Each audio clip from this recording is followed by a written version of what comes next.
ఈ రోజు కాంగ్రెస్ పార్టీ ఇక్కడికి రావడం జరిగింది. 15 సంవత్సరాలు అయిపోయింది. శిలాఫలకం మీద ఇది వరకు ఆడ కూర్చొని డేట్ హైలైట్ చేయడానికని 2015లో ప్రధానమంత్రి గారు స్వయంగా వచ్చి శిలాఫలకం ఆవిష్కరించడం, తట్టుడు మట్టి తేవడం, ఆంధ్ర రాష్ట్ర ప్రజల నోట్లో కొట్టడం ఇవన్నీ జరిగాయి. 10 సంవత్సరాలు అయిపోయింది.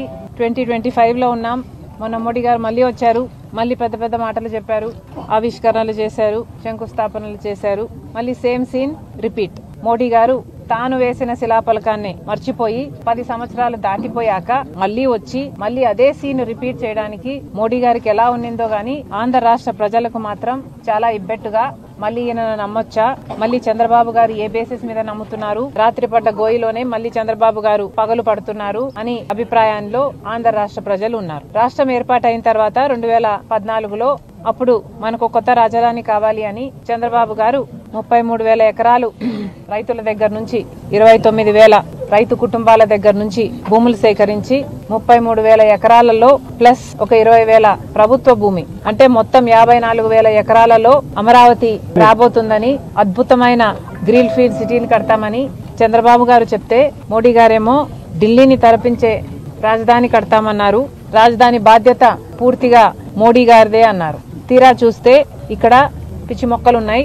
రాజధాని 10 సంవత్సరాల తర్వాత ఇప్పుడు ఏముంది అని చూస్తే ఇన్ఫ్రాస్ట్రక్చర్ లేదు, డెవలప్మెంట్ లేదు. పోనీ త్యాగాలు చేసిన రైతుల కన్నా న్యాయం జరిగిందా అంటే వాళ్ళకి ఇంతవరకు ఇది మా భూమి, ఈ భూమి మా చేతుల్లో ఉంది, మేము ఈ భూమిని ఏదైనా అవసరానికి అమ్ముకోవచ్చో లేక ఇల్లు కట్టుకోవచ్చో అన్న పరిస్థితిలో ఇప్పటి వరకు కూడా లేరు. ఇక భూములు ఇచ్చిన రైతుల పరిస్థితి అదైతే భూములు లేక ఉన్న ఇక్కడ లేబర్ మీద లేక కూలీ పనో కార్మికులో వ్యవసాయ కూలీలుగానో బ్రతికిన వాళ్ళు దాదాపు 23,000 కుటుంబాలు వాళ్ళుంటే ఇక వాళ్ళకి పెన్షన్లు 5,000 ఇస్తామని చెప్పిన వాళ్ళు 6,000 మందికి ఉద్యోగాలు ఇచ్చారు. 9,000 ఉద్యోగాలకు కూడా వాళ్ళు పనిచేస్తున్నారు. వాళ్ళ కనీసం పెన్షన్లు కూడా ఇవ్వటం లేదు.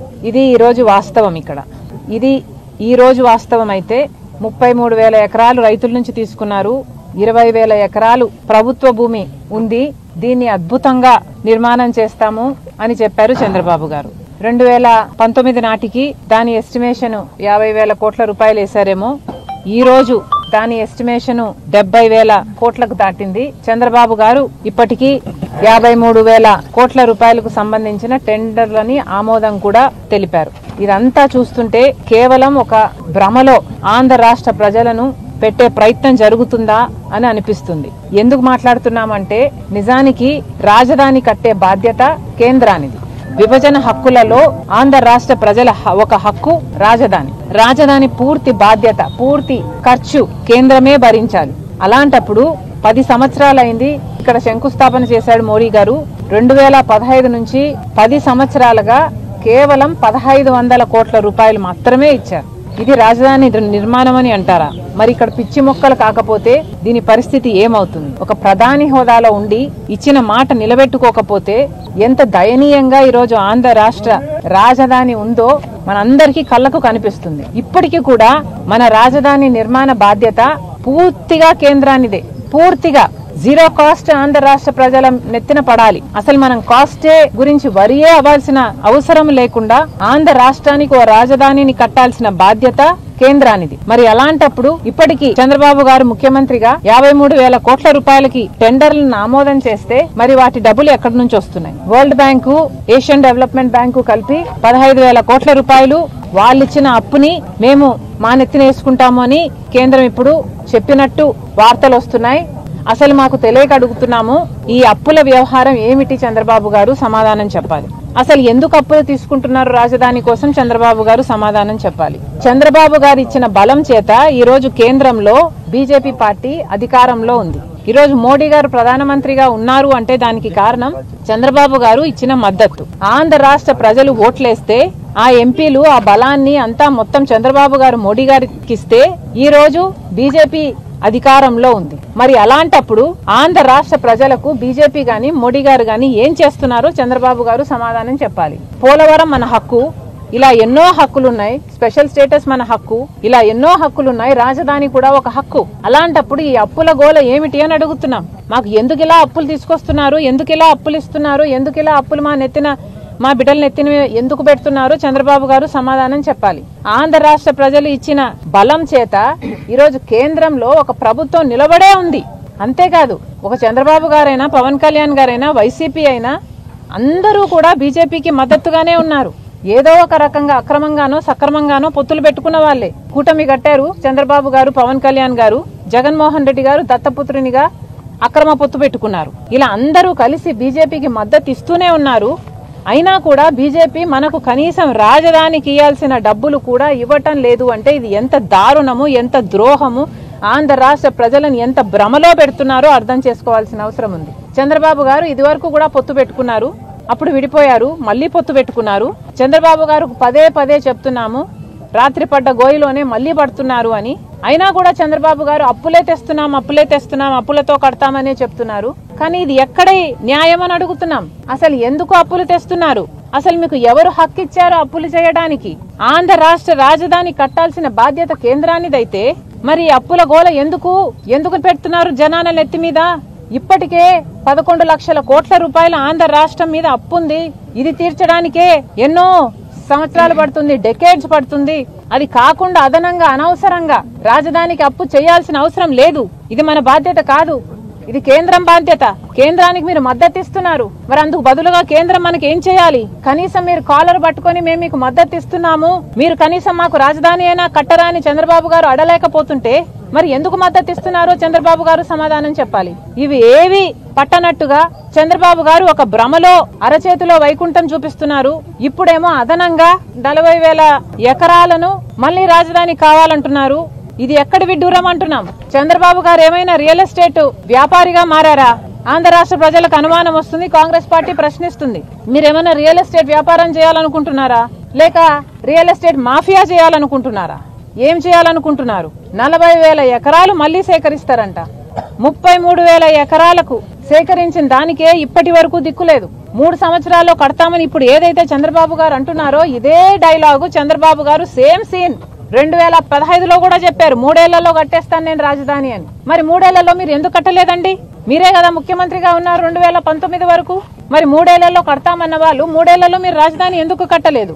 ఇప్పుడు మళ్ళీ 2025లో మళ్ళీ సేమ్ డైలాగ్, సేమ్ సీన్, 3 ఏళ్లలో కట్టేస్తాడట.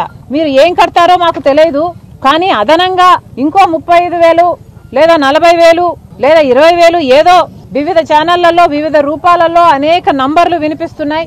అదనంగా భూసేకరణ చేయాలనుకుంటున్నారని మాత్రం అర్థమవుతుంది. నారాయణ గారు కూడా చెప్పారు, ఇది చాలా అన్యాయం, ఇది చాలా చాలా అన్యాయం. దీంట్లో మళ్ళీ చెప్పడం ఏమిటంటే 5,000 ఎకరాలు దాంట్లో ఎయిర్పోర్ట్ కే కావాలట. ఎయిర్పోర్ట్ కు దేనికి కావాలండి? ఆల్రెడీ గన్నవరం ఎయిర్పోర్ట్ మంది ఒకటి ఉంది, అది సిఆర్డీఏ కిందకే పరిధిలోకే వస్తుంది. మరి ఆ ఎయిర్పోర్ట్ ఏం చేద్దాం అనుకుంటున్నారు? మనకి 5,000 ఎకరాలలో ఎయిర్పోర్ట్ కావాలని చంద్రబాబు గారు అంటున్నారే, వాస్తవంగా నిజానికి ఆంధ్రప్రదేశ్ కి అమరావతికి అంత బిజినెస్ ఉందా? అంత బిజినెస్ ఉందా? వాస్తవంగా అడుగుతున్నాం. ఒక్క ఇంటర్నేషనల్ ప్లేన్ అయినా ఇప్పుడున్న గన్నవరం ఎయిర్పోర్ట్ కు వస్తుందా? కనీసం ఒక మామూలు ప్లేన్ అయినా వస్తుందా? ఇప్పుడు వచ్చేవన్నీ ఏటీఆర్లే, చిన్న ప్లేన్లు, అవేవో బొమ్మ ప్లేన్లు ఉన్నట్టుంటాయి. అదేదో మనుషులు కూడా ప్లేన్లు, అసలు హ్యూమన్ రైట్స్ ప్రకారం మనుషులు కూర్చోకూడదు ఆ ప్లేన్లలో. కనీసం మనిషి కూర్చుంటే కాలు మీద కాలు వేసుకొని కూర్చోడానికి కూడా లేదు ఆ ప్లేన్లలో. అలాంటి ప్లేన్లు వస్తున్నాయి ఇప్పుడు. అలాంటి ప్లేన్లు వస్తున్నా ఆ ఎయిర్పోర్ట్ ఎక్స్పాన్షన్ ప్లానే ఇంకా పెండింగ్ లో ఉంది. ఇన్నిసార్లు ఎయిర్పోర్ట్లకు తిరుగుతాము, కనీసం ఎయిర్పోర్ట్ లో ఆ ఎక్స్టెన్షన్ జరుగుతుంది, ఎక్స్పాన్షన్ జరుగుతుంది, ఏదైనా పని జరుగుతుందా? కొంచెం తలకాయలు కనిపిస్తాయా?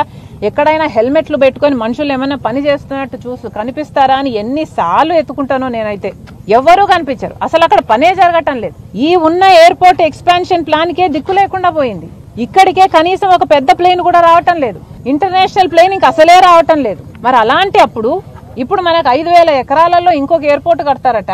ఏదో పెద్ద అంత బిజీగా హైదరాబాదు, సికింద్రాబాదు మన రాజధానిలు అంతంత పెద్దగా అయినట్టు, ఆలు లేదు సూలు లేదు కొడుకు పేరు సోమలింగం అన్నట్టు.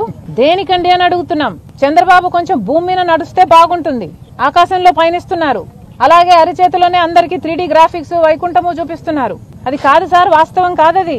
దయచేసి ఈ ఆలోచన మానుకోవాలి. ఈ అదనంగా ఏదైతే మీరు 35,000 ఎకరాలో లేక 40,000 ఎకరాలో సేకరించాలనుకుంటున్నారో దీనికి పూర్తిగా వ్యతిరేకం కాంగ్రెస్ పార్టీ. మేము దీనికి ముమ్మాటికి ససేమిరా వ్యతిరేకమని బహిరంగంగానే చెప్తున్నాము. ఎందుకంటే ఇంత అధ్వానమైన రిడిక్యులస్ ప్లాన్ ఇంకొకటి లేదు. పైగా చంద్రబాబు గారు చెప్తున్నారు ఇన్ని వేల ఎకరాలు ఎందుకు అంటే 5,000 ఎకరాలేమో ఎయిర్పోర్ట్ కట, ఇంకో 2,500 స్పోర్ట్స్ సిటీ అంట, ఇంకో 2,500 స్మార్ట్ ఇండస్ట్రీ అంట, కథలుగా చెప్తున్నారు. మిగతాది ఎందుకు అంటే సెల్ఫ్ ఫైనాన్స్ చేసుకోవడానికి భూమి సేకరిస్తున్నారట. ఈ సెల్ఫ్ ఫైనాన్స్ అనేది భూమిని డెవలప్ చేసి ఇన్ఫ్రాస్ట్రక్చర్ చేసి ఆ భూమిని పెట్టుకుంటే రేపు ఈ అప్పులను తీర్చడానికి ఈ పక్కన పెట్టుకున్న భూమిని అమ్ముతారట. అంటే ప్రభుత్వమే రియల్ ఎస్టేట్ వ్యాపారం చేస్తుందనా? ఏం చెప్తున్నారు? ఇది ఎక్కడన్నా కన్నామా, విన్నామా? ఇది ఎక్కడైనా జరిగిందా? ప్రభుత్వం ఎక్కడైనా రియల్ ఎస్టేట్ వ్యాపారం చేస్తుందా? ఆ భూములు పెట్టుకుని భూములు అమ్ముకుంటూ పోతుందా అప్పులు తీర్చుకోవడానికి? ఆ టైంలో ఎవరు గవర్నమెంట్ లో ఉంటారో ఆ టైంలో ఆ భూముల్ని ఆ గవర్నమెంట్ ఉన్న గవర్నమెంట్ ఎవరికి అలాట్ చేస్తుందో, ఏ రేట్ లో అలాట్ చేస్తుందో, గవర్నమెంట్ ఏదైనా ఒక పరిశ్రమ వస్తుంది అంటే ఒక రీజనబుల్ రేట్ కు అలాట్మెంట్ చేయడం విన్నాము గానీ ఇలా భూములు అమ్ముకునే వ్యాపారం చేస్తుందని మేము ఎక్కడా వినలేదు. ఇది ఏం సెల్ఫ్ ఫైనాన్సింగో, అసలు సెల్ఫ్ ఫైనాన్సింగ్ అయినా ఏ ఫైనాన్సింగ్ అయినా లోన్ ఫైనాన్సింగ్ అయినా మనకేం బాధ్యత ఉందండి? మనం ఎందుకు చేయాలి? ఇది కేంద్రం బాధ్యత కదా. పైసా 1,00,000 కోట్ల రూపాయలు మనకు ఖర్చు అయితే మొత్తం 1,00,000 కోట్ల రూపాయలు కేంద్రమే భరించాలి కదా, బీజేపీ పార్టీ భరించాలి కదా. బీజేపీ పార్టీ న్యాయబద్ధంగా వాళ్ళు కూడా సంతకం చేశారు కదా, వాళ్ళు కూడా మాట ఇచ్చారు కదా. ఇప్పుడు అధికారంలో వాళ్ళు ఉన్నారు అంటే కేంద్రం దీన్ని భరించాలి. మోదీ గారు మాట ఇచ్చారు కదా. మరి అలాంటప్పుడు మనకి ఏం అవసరం ఉంది? లోన్లు తెచ్చుకోవాలన్నా సెల్ఫ్ ఫైనాన్సింగ్ తెచ్చుకోవాల్సిన అవసరం మనకి ఏముంది? చంద్రబాబు గారు సమాధానం చెప్పాలి. మళ్ళీ చెప్తున్నాం, ఈ 40,000 ఎకరాలు లేదా ఈ 35,000 ఎకరాలు ఏదైతే చంద్రబాబు గారు అడిషనల్ గా రాజధాని కోసం మళ్లీ భూసేకరణ అంటున్నారో ఇది చాలా విడ్డూరమైన ఐడియా. ఎందుకంటే ఇచ్చిన భూములు ఇచ్చిన 33,000 మంది రైతులకే ఇప్పటికే న్యాయం జరగలేదు. ఇప్పటికే వాళ్ళు కూడా సంతోషంగా లేరు. అలాంటప్పుడు మళ్లీ 40,000 ఎకరాలలో మళ్లీ రైతుల దగ్గర నుంచి తీసుకుంటే ఇక వాళ్ళకి ఎప్పుడు న్యాయం జరుగుతుంది? ఇంకొక 20 ఏళ్ళు పోయాక వాళ్ళకి న్యాయం చేస్తారా? అసలు వాళ్ళు అవసరం లేదంటున్నారు కదా. మీరు ఈ 33,000 ఎకరాలు 20 ఎకరాలు అన్ని 20,000 ఎకరాలు అంతా కలిపి 54,000 ఎకరాలను మీరు డెవలప్ చేస్తే అడ్జసెంట్ గా ఉన్న వాళ్ళ భూములు ఆటోమేటిక్ గా పెరుగుతాయి, ఆటోమేటిక్ గా డెవలప్మెంట్ జరుగుతుంది. దానికి మీరు తీసుకోవడం ఏంది? మళ్ళీ ఈ సెల్ఫ్ ఫైనాన్సింగ్ అని మీరు భూములు అమ్ముకోవడం ఏమిటి? మళ్ళీ చెప్తున్నాము, ఈ అప్పుల గోల మానేయండి. ఈ సెల్ఫ్ ఫైనాన్సింగ్ మనకు అవసరం లేదు, అప్పులు అవసరం లేదు. కాలర్ పట్టుకొని నిలదీయండి. మాకు డబ్బులు ఎందుకు ఇయ్యరు? మాకు రాజధాని ఎందుకు కట్టరు? 1,00,000 కోట్లు విలువైతే 1,00,000 కోట్లు ఇవ్వాలి, లేదా కనీసం 50,000 కోట్ల రూపాయలన్నా చంద్రబాబు గారు కేంద్రం నుంచి తెచ్చుకోవాలి. ఇది చంద్రబాబు గారి బాధ్యత. ఎందుకంటే ఆంధ్ర రాష్ట్ర ప్రజలు ఓట్లేసి చంద్రబాబు గారిని గెలిపిస్తే ఆ ఎంపీలను తీసుకెళ్లి చంద్రబాబు గారు బీజేపీకి సపోర్ట్ ఇస్తే ఈ రోజు బీజేపీ పార్టీ అధికారంలో ఉంది కాబట్టి మళ్ళీ హెచ్చరిస్తున్నాం, ఈ ఆలోచనలు మానుకోండి. ఈ రియల్ ఎస్టేట్ మాఫియాలను, ఈ రియల్ ఎస్టేట్ వ్యాపారాలను చంద్రబాబు గారు కట్టడి చేయాలి. ఈ అదనంగా సేకరించే ఈ ప్లాన్ ని వెంటనే షెల్ఫ్ చేయాలి. ఇది జరగడానికి వీల్లేదు. దీన్ని పూర్తిగా కాంగ్రెస్ పార్టీ వ్యతిరేకిస్తుంది.